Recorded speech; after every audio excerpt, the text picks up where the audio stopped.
man, y'all cannot believe the Arch Manning hype all you want. Golly, that thing come out there, boy. Arch Manning is the next Joe Burrow. No. Arch Manning is the Josh Allen. No. He's not the next Josh Allen. Arch Manning is the next Josh Allen mixed with Joe Burrow. Sprinkle some Patrick Mahomes on there and add a little more wiggle to him. And then you got this 6'4" Damon that's going to lead my Texas Longhorns to an SEC championship. Anyway, look, that's not what we're here to talk about. We're here to talk about a little bit of the hype that has been generated with Arch Manning, but more importantly, the Manning passing camp, because what we got to see is Arch Manning, not the first time throwing with these quarterbacks, but the first time that Arch Manning gets to throw with some of the best quarterbacks in the nation at the Manning passing camp as the leader, the bona fide QB1 of my burnt orange Texas Longhorns. All right, so we're going to hop in here,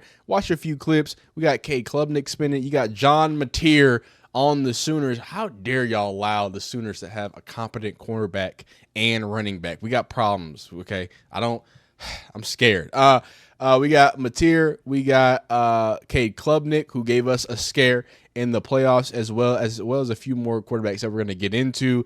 We're going to watch a few things from Arch Manning when it comes to his media availability. But first things first, gotta watch some football, right? Let's watch him sling it a little bit. And also, he's out there helping too.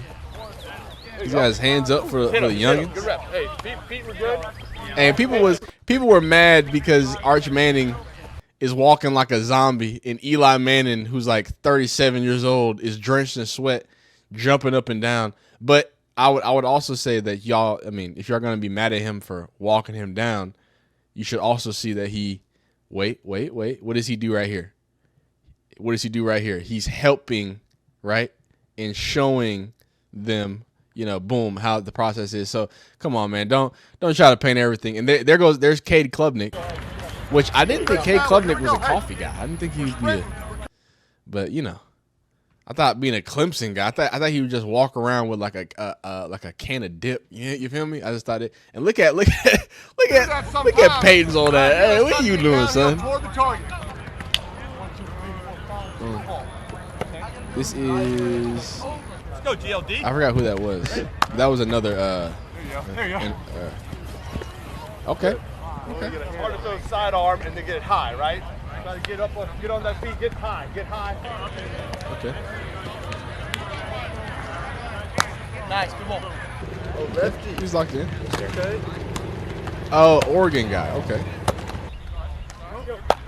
That's not Dante Moore though, right?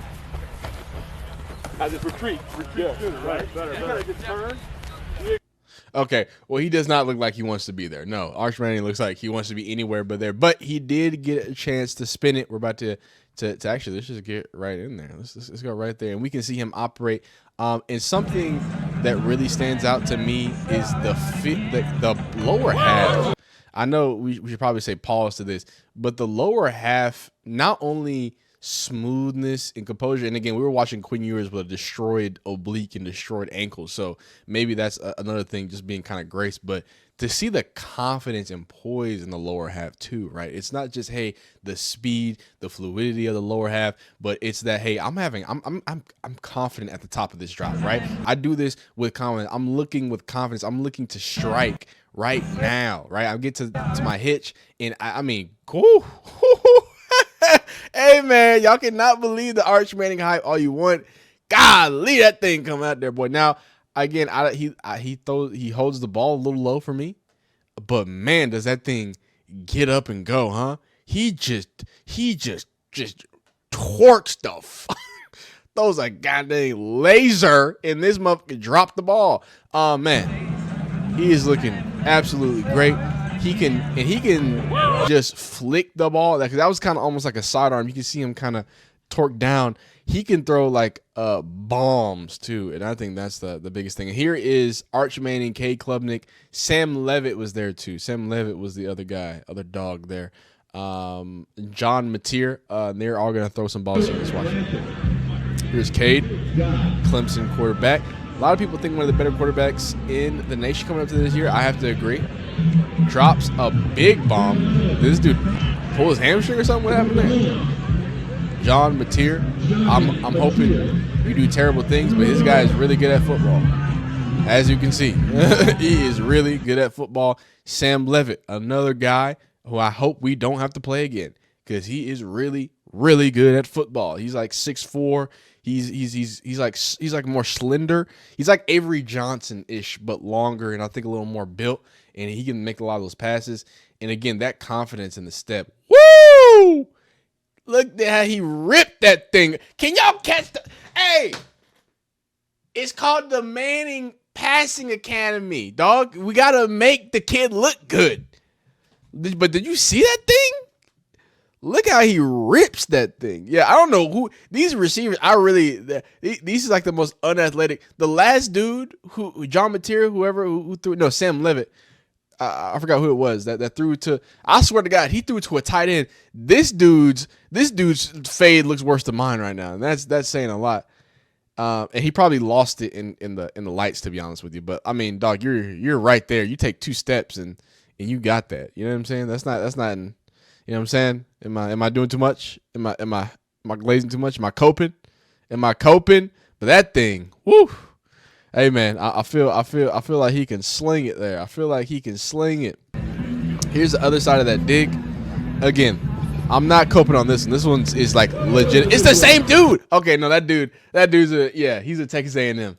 This dude's a Texas A&M guy, huh? He's in the cult, right? He's in the 12-man cult. Yeah, I see it. Trying to make my glorious king look bad. Now, speaking on football, because we're gonna get into some other throws. I think this is a really dope perspective from Peyton Manning of all people. This dude, this Super Bowl MVP, at one point career leader season leader in passing touchdowns. I believe career leader in passing touchdowns at one point. He's gonna talk about the amazing people that have come through the Manning Passing Academy. Which I think is great because again, like dog, you're Peyton Manning. But let's hear the fact that Tyler Shuck has been here as a camper, as a counselor for 2 years, and now he's back telling all these guys what he learned, in his first mini camp in the NFL. That's just invaluable. And so, yeah, and it's fun to see guys that have, I played with and their sons are here at the camp. And it's amazing how many, people have been through here. So we're proud of that and proud of the people that have been through it as workers, as counselors, as campers. It's been pretty cool. And Peyton, the quarterback position is one that physical tools can dominate, but what are some things that intangibly you try to instill in some of these young athletes and quarterbacks? Yeah, obviously, look, as a quarterback, you're kind of naturally in a leadership position. So, kind of how your voice inflection at the line of scrimmage, how you call the snap count, and, just sort of some real leadership kind of roles there that are naturally, part of a quarterback. I think those apply to life skills or whatnot. So, just accountability, right? Football. We have meetings staff meetings. We have Q&A sessions that start at 8 o'clock. Like let's be there on time at 7:55, right? So I think you just learn some good life skills at a good football camp, and it just helps you down the road. Texas has been absolutely. And I think that's dope. Again, it seems very rudimentary. Again, especially to people who have been watching football for a long time, but just a simple, hey, quarterback's got to be this type of guy. He's got to be a guy, and if he's not a guy, then we got problems, guy. Let's watch a few more throws, and then we will again finish it off with Arch Manning's media availability. Kind of yap about a few things, and then go from there. But some more throws. We got Cade Klubnik dropping this ball in the bucket. Happy that this kid is in the SEC, and we only have to see him if we play in the playoffs. Oh, okay. He literally dropped it in a bucket. Okay, that's what you meant. Okay, well that's fire. First throw. That's easy. That's smooth. I like it. You know what I'm saying? Not easy, but you know what I mean. University of Washington quarterback, QBD Wood. I don't know this dude. I need to look this guy up. Let's see if he wins the final competition of the Friday Night Lights portion of the Manning Passing Academy. Let's see what he does. Oh. Okay. Oh. Oh. Oh. 17. Oh. 22. Okay. 27. Oh. 27. Hey.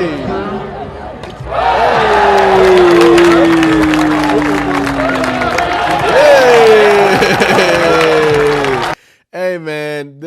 nothing better than, you compete with people, but like, you know what I'm saying? Like, hey, you did your thing, man. You did you did your thing. Wait, someone in my comments is saying that Shador is built like a black Peyton Manning. Y'all wildin'. Jonas Doyle, hey, y'all wildin' over there in the comments. But that's dope to see. Last set of throws here. You got the Nussmeier. A lot of people are high on Nussmeier.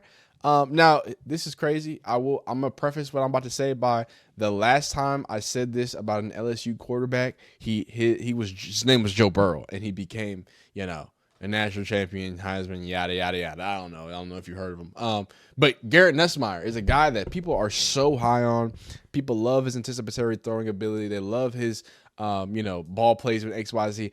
I think he's the overhype. If you're going to talk about Arch Manning, this is the person that I think is being put up a little too much hype, in my personal humble opinion.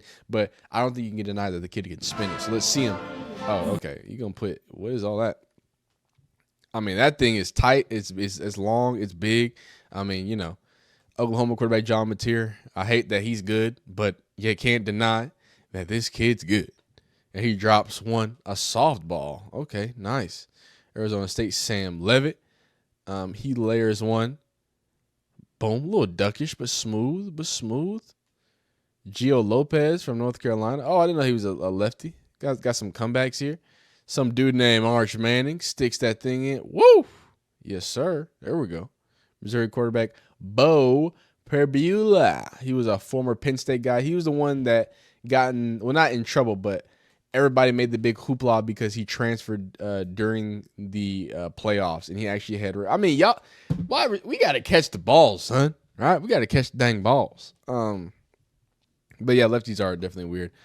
Savage Gala says Arch Manning has done nothing except score on Texas A&M. And if you're a real Texas fan, you know that anytime you contribute to making god dang burgundy crybaby Colt boys cry, that there's positive things happen. So that's a phenomenal thing. I love that. I love that he did that. Okay. All right, let's go ahead and end this with some of what Arch Manning had to say at the Manning Passing Academy.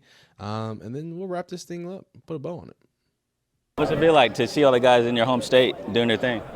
It's good. Anytime you come back to Louisiana, the people are so good here, the food's good, so it's fun being back. You talk about this being like a family reunion for the family. Yeah, what is it like to see the uncles and, of course, pops and grandfather? Yeah, it's funny. Like, we all rally around this camp every summer, and it's cool being back with all the guys. We're not around each other that much anymore. They got families, and I'm busy, so it's fun being around all at once.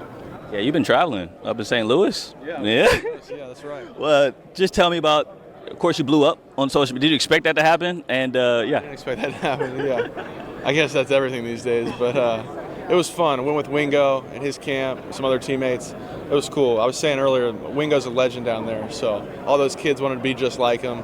It was cool to see. Yeah, Sark said you texted him, and so you could see exactly what it was like. From outside looking into Wingo's, you kind of just touched on it, but what is it about Wingo's neighborhood that kind of was just like, wow, this is really cool? Yeah, and he's got his whole family and neighborhood rallying around him. He's got a good support group. It was really cool to see. And I'm fired up for him. He's going to have a good year. Yeah, you came to Texas to develop, right? And so I'm interested to know, 2 years now, where have you developed on the field, but more so like off the field as a man? Where have you developed? I think, I've developed a lot just under Sark's system and offense. Then as a man, just trying to control what I can control, not worried about what other people think, just playing my game, having fun with the fellas, and that's all you really can do. You mentioned stuff about social media and stuff, and people always have cameras. I mean, how careful are you to just not go out and, I don't know, do shots at a bar, like be, because everybody could spin it some way. I'm 21, so I can do shots at a bar. Right. But so it would have been worse a year ago. Yeah, that's right. But we're busy half the time, so a lot of the time I'm just kicking it with my friends at home and focused on ball right now. That's what I love to do. All the other stuff is fun, but it's not my ideal time. In that interview with Marty, you mentioned how it was kind of tough when you got benched after playing well, the first 2 games. I'm interested to know, who did you lean on? What did you lean on mentally to get you through those times after having success on the field? Yeah, I think through everything I lean on my faith first and foremost, and then just continue to do what I do, develop and take things from Manning Quinn. is 6 and when I get my chance to go make the most of it. Hey, Arch, recently I talked to Coach Ed Toohey from Newman, and he spoke about just your humility. How are you able, or speak about your ability to keep a level head through maybe all of the attention and or scrutiny that you receive? Yeah, I think I got good friends, good family, my brother, all those people to keep me honest and tell me when I'm acting like a jerk or being cocky, and so they've been really good to me, and I think that's the main thing. And as you do enter a season in which maybe the highlight is mainly on you, what would you say is your mindset going into the season? Well, I mean, it's 11 guys on the field, so it's really not just about me at all. We got a good defense, good special teams, and a good offense, so it's about the team, and we're excited for this year. If you could play with any Longhorn legend, who would it be? Longhorn legend. I wanted to play with Bijan. I saw him during recruiting. He was so explosive. No, that's a good It would one. have been fun to play with him. That's a Yeah, good it would have one. been electric. Pre-game playlist. Who are you listening to? I don't use earphones or headphones, whatever they're called, and I don't wear sunglasses on the walk. My dad didn't want me to, so I just listen to the music in the stadium. 2 a.m. Can't go to sleep. You want to throw the ball. Who you calling? 2 a.m. Can't go to sleep. Who am I calling? I'm gonna call Wingo and DeAndre Moore. Yeah. Okay. They gonna be up. Yeah, they might be up. hey, the wide receiver is going to be up. DeAndre Moore. A lot of people are saying Ryan Wingo is the guy, and I think Ryan Wingo is going to be the guy for the Longhorns. But DeAndre Moore is a guy, so don't, you know what I'm saying? So don't sleep on him, because I think he's going to be the dirty work wide receiver that he was last year, but just take it to that next level, get more touches, and really find some more explosion. But yeah, that's all we got today. Give me your hottest Arch Manning take in the comments. Mine is that Arch Manning is going to go for back-to-back Heismans and then say, hey, fuck it, I still got another year of eligibility. He going to play for 7 years at the University of Texas and win 17 national championships. Now, is that a little far-fetched? I don't know. But let me know down below what you think the Texas Longhorns are going to do. Do you believe in the Arch Manning hype? Has he done anything in your eyes? Like this video if you like it. Dislike it if you don't like it. Subscribe if you enjoy football content of all shapes, sizes, forms, and fashions. Be great. Continue to be great. Thank you for your support. And we'll see you next time. Peace.